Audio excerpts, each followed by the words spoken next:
미국의 코로나19 하루 신규 확진자 수가 18만 명을 넘어섰습니다.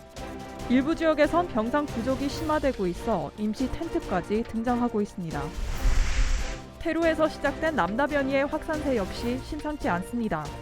앞으로 이 같은 수많은 변이가 계속해서 나오면서 백신의 내성을 가진 변이까지 나올 수 있다는 우려가 커지고 있습니다. 성추행 의혹으로 검찰 조사를 받은 앤드루 쿠오모 뉴욕주 지사가 사임하겠다고 발표했습니다. 캐시 호컬 뉴욕 부지사가 주지사직을 맡게 되면서 뉴욕주 최초의 여성 주지사에 오르게 됐습니다. LA 건물주들이 코로나19 태거 유예 조치로 인한 재정적 손실을 이유로 LA시를 상대로 소송을 제기했습니다. 지금까지의 임대 소득 손실만 수천만 달러에 달한다며 총 1억 달러의 손해배상을 청구했습니다. 여러분 안녕하십니까? 8월 10일 첫 소식입니다. 미국에서 델타 변이가 확산하면서 코로나19 환자가 급속히 늘고 있습니다. 오늘 하루 동안 18만 4천여 명의 신규 확진자를 기록했습니다. 델타 변이는 젊은 사람들에게는 더 치명적이고 위험하다고 하는데요. 일부 지역 병원은 넘쳐나는 환자들로 병원 밖에 텐트까지 설치했습니다. 홍지은 기자의 보도입니다. 오늘 24시간 동안 미국에서 집계된 코로나19 신규 확진자는 18만 4,346명. 존스 홉킨스 대에 따르면 2만 4,200여 명을 기록한 전날보다 7배 이상 크게 증가했습니다. 2주 전 하루 평균 270명으로 집계된 사망자 수 역시 평균 500명으로 늘었습니다. 전염성이 높은 델타 변이가 확산하고 있는 가운데 낮은 백신 접종률을 보이는 남부 지역을 중심으로 바이러스가 급속도로 퍼지고 있기 때문입니다. Delta is so contagious that more people in the unvaccinated community are going to get it than with previous variants. 지난 2주 동안 LA와 오렌지 카운티 등 캘리포니아 주 전역의 코로나19 입원율이 2배 증가하면서 의료계에 긴장감이 돌고 있습니다. 플로리다주엔 병상이 부족해 응급 환자가 병원 밖에서 대기해야 하고 텍사스주에선 넘쳐나는 환자들을 수용하기 위해 임시 텐트까지 세웠습니다. 다른 주들의 상황도 비슷합니다. When patients get admitted to us, almost all of them are unvaccinated, and I think that adds a little bit of the exasperation effect. 특히 감염자 가운데 20대와 30대가 많다고 의사들은 지적했습니다. 기존 바이러스는 노년층을 중증화하는 게 가장 문제였는데 델타 변이는 더 젊은 사람들을 더 빨리, 더 많이 아프게 한다는 겁니다. 미국 소아과 학회에 따르면 어린이 코로나19 환자도 6월 이후 5배 급증했습니다. 12세 미만 어린이는 아직 코로나19 백신 접종 자격이 주어지지 않는 만큼 아동 확진 증가는 개학 시즌과 겹치면서 학부모들을 불안으로 몰고 있습니다. MBC 뉴스 홍지은입니다. 다음 달 LA 카운티에서 코로나19 감염자가 급증할 것으로 전망됐습니다. LA 카운티 보건국은 학교와 기업에서 시행하고 있는 코로나19 검사 지침으로 인해 다음 달 코로나19 확진자 수가 폭발적으로 급증할 것이라고 경고했습니다. 바바라 페러 LA 카운티 보건국장은 9월 30일까지 모든 의료업계 종사자들에 대한 백신 접종을 의무화한 캘리포니아주의 지침에 맞춰 이번 주 내에 개정된 보건 명령을 내릴 것이라고 전했습니다. LA 카운티 보건국에 따르면 오늘 2,622명의 신규 확진자와 22명의 추가 사망자가 보고됐으며 이에 따라 전체 코로나19 감염자 수는 133만 1,859명, 전체 사망자 수는 24,805명으로 늘어났습니다. 현재 중환자 350명을 포함해 1,573명이 코로나19로 인해 입원했으며 이 환자들의 90%는 백신을 맞지 않은 것으로 나타났습니다. 지난 4월에서 7월 사이에 코로나19로 사망한 사람들의 96%는 백신을 맞지 않았다고 보건국은 지적했습니다. 페루발 변이인 람다 변이가 미국에서 빠르게 확산하고 있습니다. 전파력은 델타보다 약하지만 치명률이 높은 바이러스로 알려졌는데요. 전문가들 사이에서는 앞으로 이 같은 바이러스들이 변이에 변이를 거치면서 전파력과 치명률이 모두 강한 변이 바이러스가 탄생할 것이라는 분석도 나오고 있습니다. 여준호 기자의 보도입니다. 페루발 변이인 람다 변이 바이러스. 미 전역에서 한 달 만에 1,000명 이상의 감염자가 나오는 등 빠르게 확산 중입니다. 미국의 지배종인 델타 변이와 비교하면 아직 영향력이 크진 않지만 오히려 치명률은 더 높다는 평가가 나오면서 보건당국도 주시하고 있는 상태입니다. 현재 세계보건기구 WHO는 알파, 베타, 감마, 델타 변이를 우려 변이, 람마를 관심 변이로 지정했는데 일각에선 이 같은 수많은 변이가 나오면서 나중엔 백신이 소용없는 변이가 출몰할 수 있다는 전망도 나옵니다. 바이러스가 변이를 반복하면서 더욱 강력해질 수 있다는 겁니다. 이 때문에 변이의 반복이 더욱 강한 돌연변이 바이러스를 만들고 결국 전파력과 치명률이 모두 높은 바이러스가 나올 수 있다는 우려도 커지고 있습니다. I keep telling people, don't think you can run out the game clock. It's not going to happen. Ultimately, this virus will keep circulating until it finds you. 일부 전문가들은 백신 확산에도 기세가 꺾이지 않는 코로나 바이러스를 놓고 집단 면역의 한계를 지적하면서 앞으로 코로나 바이러스가 때가 되면 유행하는 풍토병이 될 가능성이 높다고 전망합니다. 스페인 독감이 인플루엔자로 남았듯이 코로나 바이러스도 바이러스 확산 통제와 광범위한 백신 접종을 지속하면서 공존의 길을 모색해야 한다는 진단도 나오고 있습니다. MBC 뉴스 여준호입니다. 11명의 여성을 성추행한 사실이 드러나면서 논란을 빚은 앤드류 쿠오모 뉴욕 주지사가 결국 사퇴했습니다. 혐의는 끝까지 부인했습니다. 2주 후부터 공식 업무에서 손을 떼게 되는데요. 이 빈자리는 캐시 호컬 뉴욕주 부지사가 맡게 돼 뉴욕주 최초의 여성 주지사 탄생이 임박했습니다. 김재은 기자의 보도입니다. 뉴욕주 법무부 장관이 지시한 성추행 수사로 끝내 추락한 앤드루 쿠오모 주지사가 결국 사임 의사를 밝혔습니다. 쿠오모 주지사는 오늘 TV 연설을 통해 뉴욕주 행정을 위해 스스로 물러나는 것이라고 강조했습니다. And I love New York. And I love you. And everything I have ever done has been motivated by that love. And I would never want to be unhelpful in any way. And I think that given the circumstances, the best way I can help now is if I step aside and let government get back to governing. 자신의 성추행 의혹은 전면 부인했습니다. 불쾌함을 느낀 여성들에 대해 사과하면서도 성추행 의도는 없었다고 주장했습니다. 그러면서 뉴욕주 검찰의 수사는 정치적 동기에서 비롯됐다며 이에 맞서 끝까지 싸울 계획을 내비쳤습니다. The report, as I've said before, contains errors, and it omits key evidence. It omitted evidence that undermined the narrative that began in day one on this investigation. 쿠오모 주지사는 2주 후 주지사 자리에서 공식 물러납니다. 캐시 호컬 부지사가 후임 주지사를 맡게 되는데 내년 말까지 잔여 임기를 대행할 전망입니다. 취임할 경우 여성이 주지사 자리에 오르는 것은 뉴욕주 역사상 호컬이 처음입니다. 이런 가운데 쿠오모 주지사에 대한 탄핵 절차는 여전히 준비 중입니다. 쿠오모 주지사는 성추행뿐만 아니라 지난해 주 양로병원 내 코로나19 사망 사례를 축소 은폐했다는 혐의 등도 받고 있습니다. 탄핵 심판이 예정대로 진행돼 유죄 판결을 받을 경우 쿠오모 주지사는 앞으로 다시는 공직에 취임할 수 없게 됩니다. MBC 뉴스 김재은입니다. 1조 달러 규모의 인프라 법안이 연방 상원에서 통과됐습니다.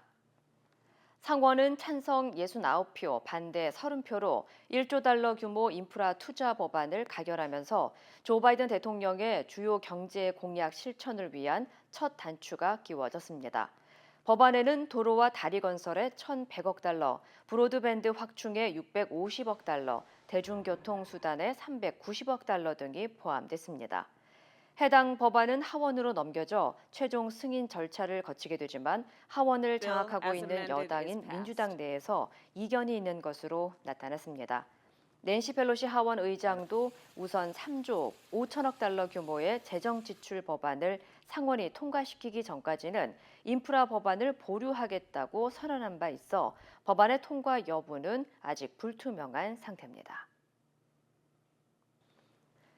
LA의 한 아파트 관리 회사가 코로나19 퇴거 유예 조치로 인해 막대한 재정적 손해를 입었다며 시를 상대로 소송을 제기했습니다. GHP 매니지먼트 그룹은 퇴거 유예 조치로 지금까지 임대 소득 2천만 달러의 손실이 발생했고 앞으로 손실액은 이에 3배로 불어날 것이라며 시를 상대로 1억 달러의 손해배상 청구 소송을 제기했습니다. 현재 GHP는 LA 지역에서 가장 많은 15,000여 개의 아파트 건물을 소유하고 있습니다. LA 카운티 강제 퇴거 유예 조치는 다음 달 30일 만료될 예정이지만 시의회가 지난해 3월 승인한 조례안에 따르면 건물주들은 긴급 사태가 종료된 후 12월까지 렌트비를 미납한 세입자들을 퇴거시킬 수 없습니다. 현재 LA시에서 렌트비를 내지 못하고 있는 주민들의 렌트비 지원 신청서가 11만 건이 넘는 것으로 확인됐지만 서류 적체 현상이 심각해 렌트비 지급까지 최소 18개월이 걸릴 것으로 예측됐습니다. 98명의 목숨을 앗아간 아파트 붕괴 참사가 발생한 플로리다주 마이애미에 또 다른 건물이 구조적 문제 우려로 대피령이 내려졌습니다. 마이애미 시 당국은 7번가에 위치한 138가구 규모의 아파트에 무허가 수리가 진행됐다며 구조적인 안전 문제가 있다고 판단해 입주민 수백 명에게 대피 명령을 발령했다고 밝혔습니다. I packed a bag. I packed a bag for my mom, for my grandfather. for my grandmother. I grabbed my dogs, and we're just here, waiting. 해당 건물은 지난달 7일 검사 결과 안전하지 않은 것으로 확인됐으며 건축 40년이 지나면 받아야 하는 안전 재인증 규정도 준수하지 않은 상태인 것으로 드러났습니다. 앞서 서프사이드 아파트 붕괴 참사 이후 당국의 건축물에 대한 안전 진단이 잇따라 진행되면서 남부 플로리다 지역 다수의 아파트에 대피 명령이 내려진 바 있습니다.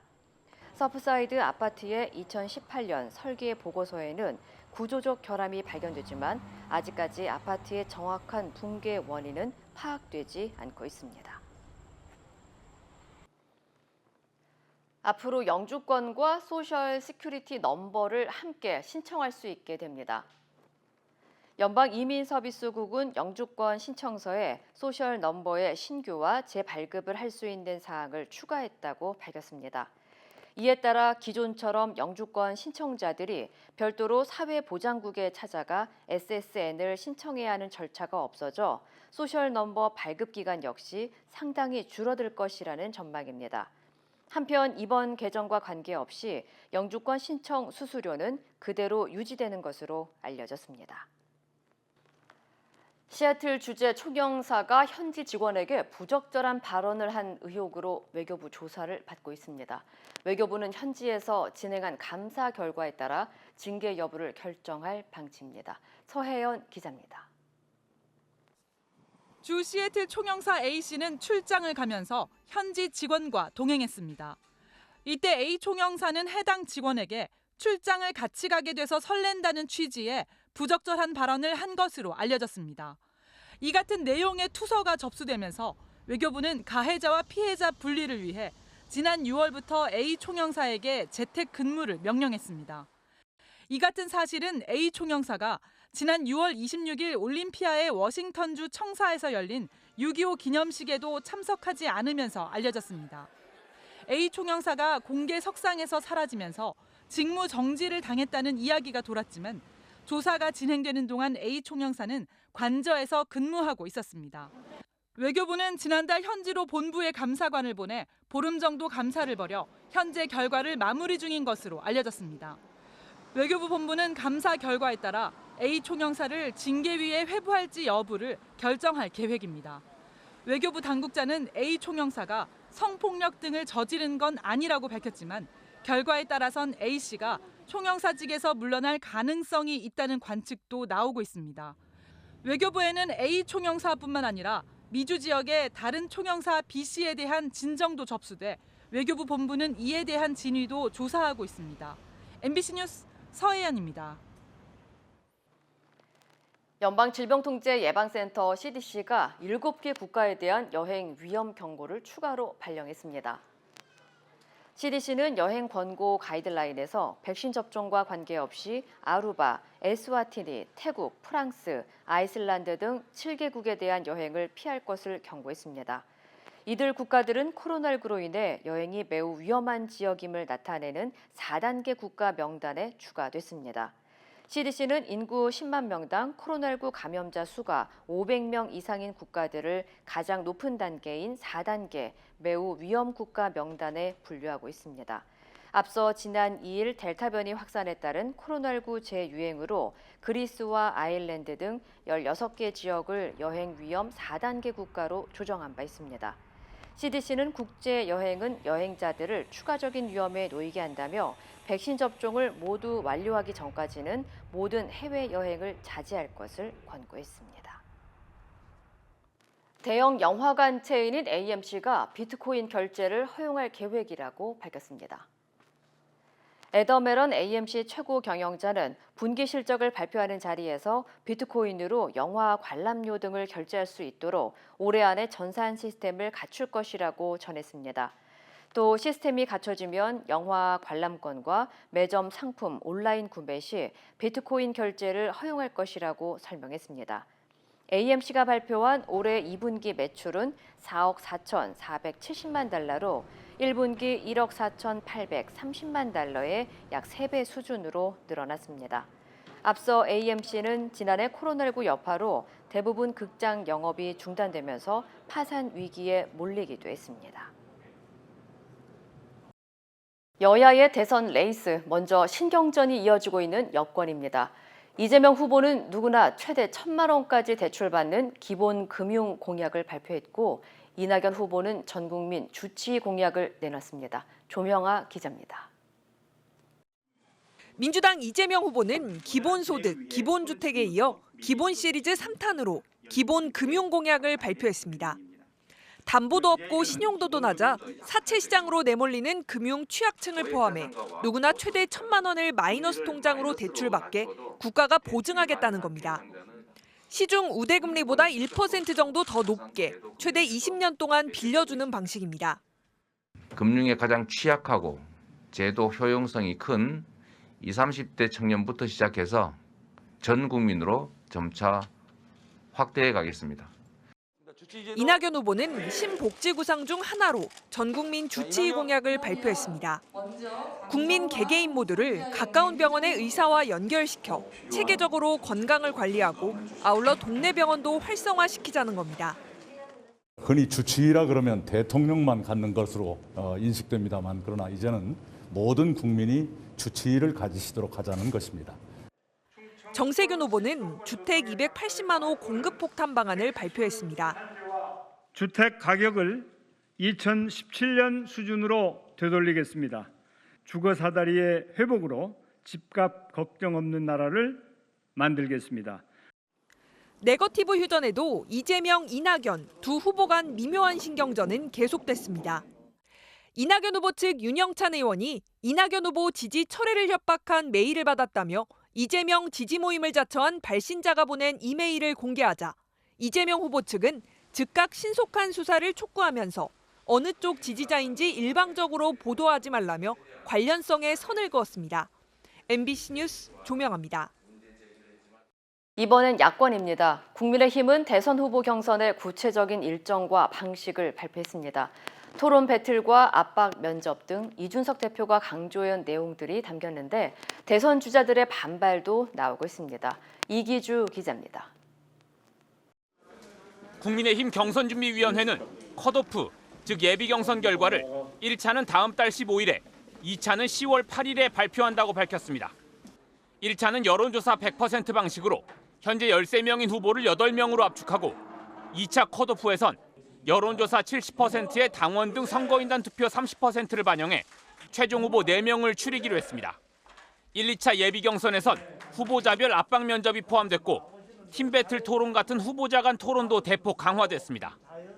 특히 팀배틀 토론은 이준석 대표가 강조하던 방식으로 윤석열, 최재형 등 정치 신인들보다는 당내 기존 주자들에게 더 유리한 방식이라는 해석이 나옵니다.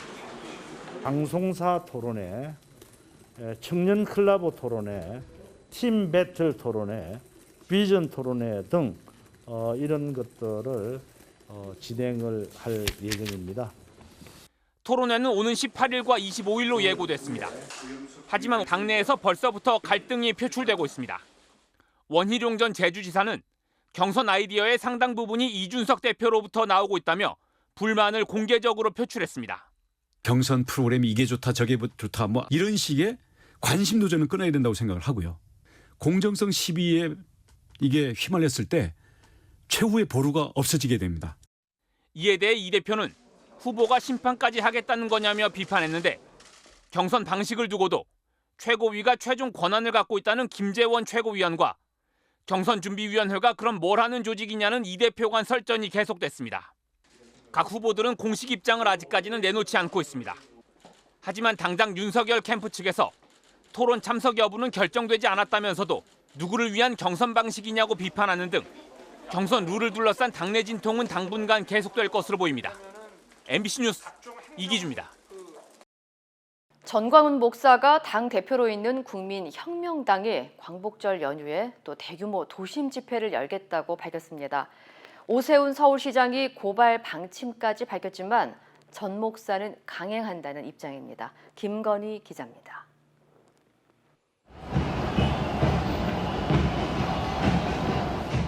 (4만 3천) 명이 몰렸던 작년 광복절 집회. 사랑제일교회 전광훈 목사가 주도했던 이 집회는 코로나19 2차 유행의 기폭제가 됐습니다. 전 목사가 이끄는 국민혁명당은 올해도 대규모 집회를 예고했습니다. 심지어 올해는 광복절 연휴 사흘 내내 1,000만 명이 2m 간격을 두고 서울역에서 광화문을 거쳐 다시 서울역으로 돌아오는 1인 시위 행진을 벌인다는 계획입니다. 3일 연휴하는 동안에 꼭 해수욕장 가서 여러분 거기서 풍덩거리지 말고 나라와 민족을 살리기 위하여 꼭 이 행사에 한 번은 오시기를 바랍니다. 경찰은 1인 시위를 빙자한 불법 집회라며 차벽을 세워 원천 봉쇄한다는 방침입니다. 오세훈 서울시장도 불법 집회를 강행하면 엄정 대응하겠다고 강조했습니다. 감염병 예방법 위반으로 즉시 고발 조치할 예정이고요. 집회 과정에서 확진자가 만약에 발생하게 되면 손해배상 청구도 하지 않을 수가 없습니다. 전광훈 목사 측은 집회 금지를 강요했다며 이미 오세훈 시장을 직권남용죄로 고발했고 집회가 봉쇄되면 차벽 주의라도 걷겠다고 밝혀 물리적 충돌마저 우려됩니다. 지금까지 광화문 일대 광복절 집회 신고는 38개 단체에 190건. 경찰과 서울시는 이미 모든 집회의 금지를 통보했고 서울시는 지난달 민주노총 집회 때처럼 지하철역 무정차 통과와 버스 우회를 통해 집회 인원 결집을 막을 예정입니다. MBC 뉴스 김건희입니다. 한미연합훈련 사전 연습이 시작된 어제 북한이 복원됐던 통신선을 2주 만에 전격 차단했습니다. 북한이 김여정 부부장 명의의 담화를 통해 한미 양국을 거칠게 비난한 뒤 나온 조치입니다. 정동훈 기자입니다. 한미연합훈련 첫날인 어제 남북 간의 전기통신이 중단됐습니다. 어제 오후 4시 동해 서해지구 군통신선 전기통화가 불발됐고 5시 남북 공동연락사무소 마감통화도 이루어지지 않았습니다. 아침까지만 해도 통화가 이루어졌지만 오후에는 남측의 연락에 응답하지 않았습니다. 13개월 만에 복원된 남북 통신선이 2주 만에 다시 끊어진 겁니다. 이에 앞서 북한 김여정 부부장은 한미훈련은 반드시 대가를 치르게 될 자멸적인 행동이라고 강하게 비난했습니다. 위임에 따랐다고 명시한 담화에서 북측은 이번 연습의 규모나 형식이 어떻든 침략적 성격이 있다며 남조선 당국자들의 배신적 처사에 강한 유감을 표한다고도 했습니다. 미국과 남조선군은 끝끝내 정세 불안정을 더욱 촉진시키는 합동군사 연습을 개시하였다. 특히 주한미군 철수를 주장하며 미국이야말로 지역 평화와 안정을 파괴하는 장본인이라며 미국을 직접 겨냥했습니다. 주한미국까지 건드렸다는 차원에서 대미 압박의 방점이 있는 것으로 분석합니다. 담화 이후 북한의 군사적인 움직임은 포착되지 않았지만 통신선을 차단하는 북측의 갑작스런 반응에 정부는 상황을 예의주시하고 있습니다. 한미연합훈련을 기회로 해서 담화나 저강도 도발 등을 통해서 간접적인 메시지를 좀 계속 던질 걸로 이제 보이죠. 한미 양국은 최근 남북 관계와 코로나19 상황 등을 고려해 컴퓨터 가상훈련인 이번 연합훈련 규모를 전반기보다 30% 정도 축소했습니다. 군 당국은 오는 16일 시작되는 연합훈련 본훈련에 앞서 북측의 훈련 일정을 미리 통보할 방침입니다. MBC 뉴스 정동훈입니다. 영국 엘리자베스 2세 여왕의 차남인 앤드류 왕자가 성폭행 혐의로 기소됐습니다. 관련 소식 전해드립니다. 로이터 통신은 현지 시간 9일 뉴욕 연방법원에 20년 전 앤드류 왕자가 미성년자를 상대로 성폭행을 했다는 내용의 고소장이 접수됐다고 전했는데요.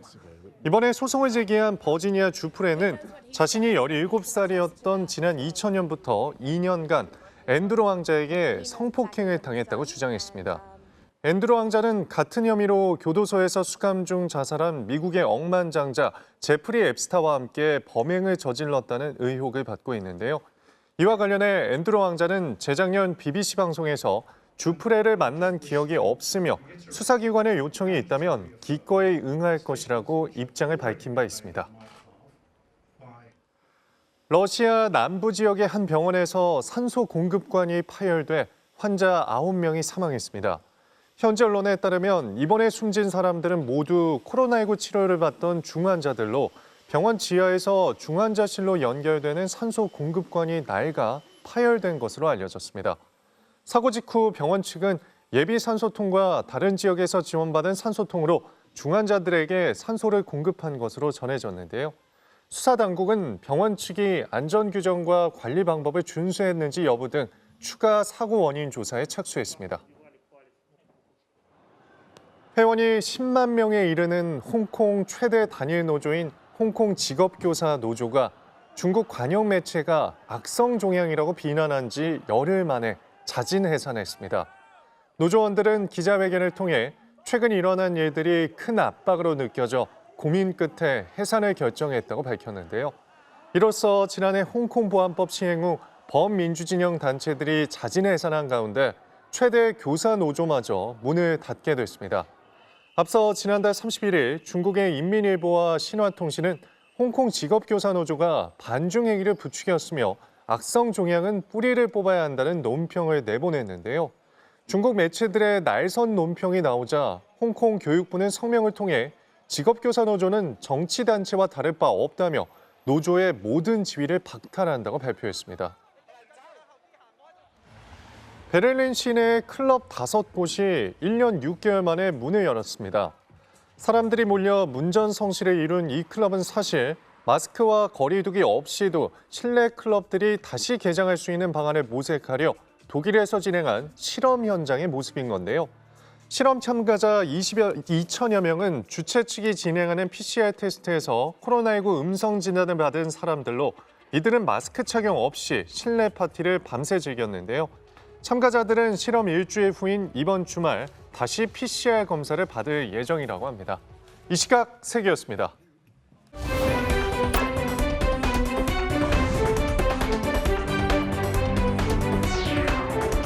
인터넷과 SNS에서 화제가 된 이슈를 전해드리는 투데이 이슈톡 시간입니다. 배구 여자 김연경 선수의 팬들이 최악의 산불로 고통받고 있는 터키에 보낸 묘목 선물에 현지 환경단체가 감사의 메시지를 전했는데요. 이슈톡 첫 번째 키워드는 김연경 묘목에 한국 친구 감사해요입니다. 네, 터키의 한 비영리 환경단체가 지난 7일 공식 SNS에 올린 감사의 글입니다. 한글과 영문으로 올린 글에서 이 단체는 생명의 원천인 삼림이 터키와 세계 여러 곳에서 일주일 동안 불타고 있다며 한국의 친구 여러분이 수천 그루의 묘목을 아낌없이 기부함으로써 지지를 보여주셨다라고 고마움을 전했습니다. 이번 묘목 기부 행렬은 지난 4일 일본 도쿄에서 열린 한국과 터키의 여자 배구 8강전 후 시작됐는데요. 당시 한국에 패한 터키 대표팀이 산불로 힘들어하는 자국민에게 승리로 희망을 주려 했다는 사연이 알려지자 김연경 선수 팬과 국내 배구 팬들이 터키팀을 위로하기 위해 묘목 기부에 나선 겁니다. 김연경 선수도 지난 9일 귀국한 뒤 팬들에게 묘목 기부에 대해 감사 인사를 전했는데요. 터키는 최근 13일 동안 이어진 대형 산불을 대부분 진화했지만 대규모 삼림 훼손으로 피해가 속출하고 있습니다. 이슬람교도가 인구의 90% 이상을 차지하는 방글라데시에서는 종교 정서 훼손 등의 이유로 그간 수십 명이 체포됐는데요. 세 번째 키워드입니다. 이슬람 사원에서 춤춘 SNS 스타 체포입니다. 지난달 이슬람 사원 계단에서 여성과 춤추는 영상을 찍어 물의를 일으킨 방글라데시 SNS 스타 야신인데요. 9일 AFP 통신은 SNS 스타로 알려진 야신이 모스크 내에서 여성과 춤춘 동영상을 찍었다가 경찰에 붙잡혔다고 보도했습니다.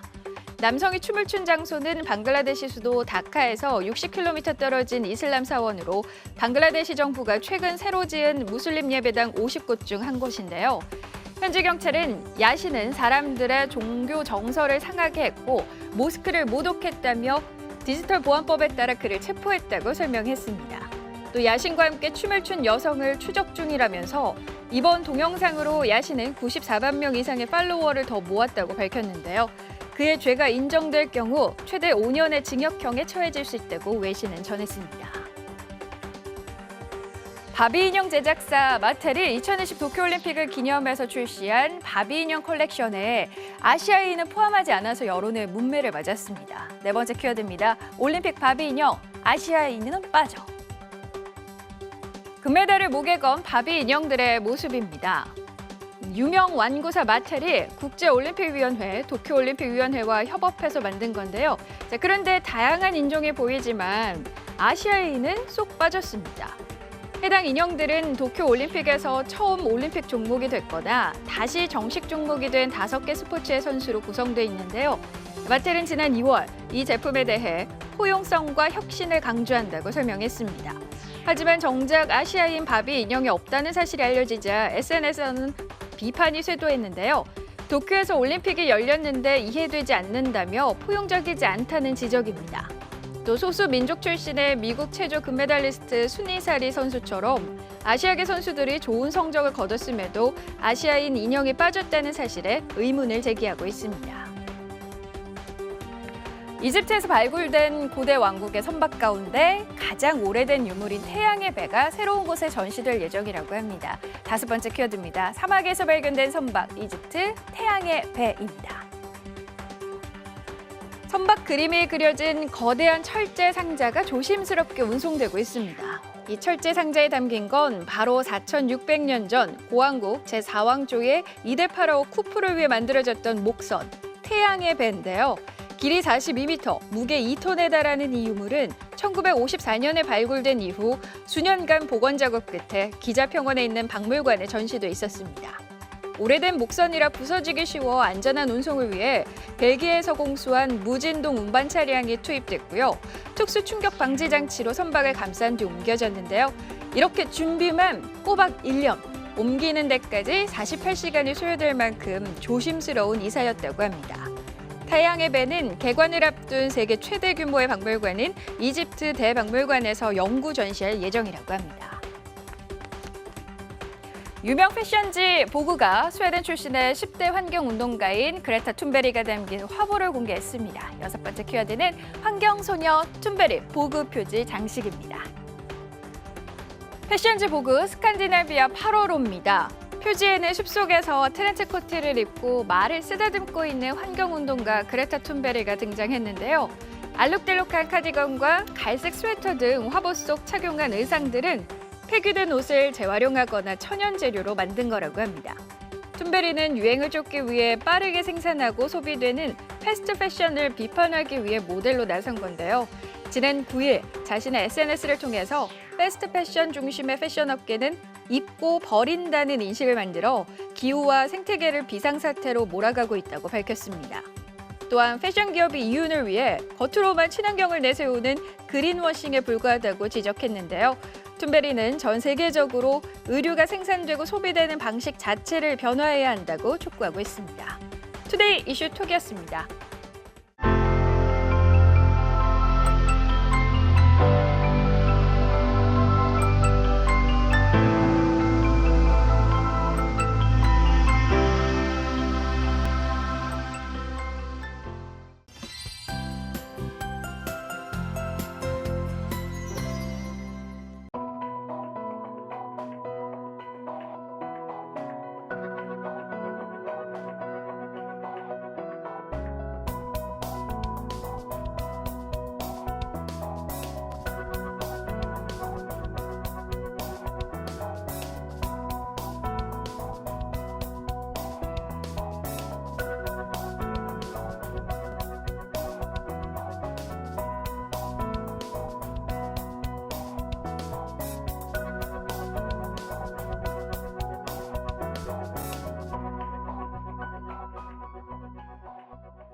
이상으로 8월 10일 화요일 뉴스를 마칩니다. 시청해주신 여러분 고맙습니다.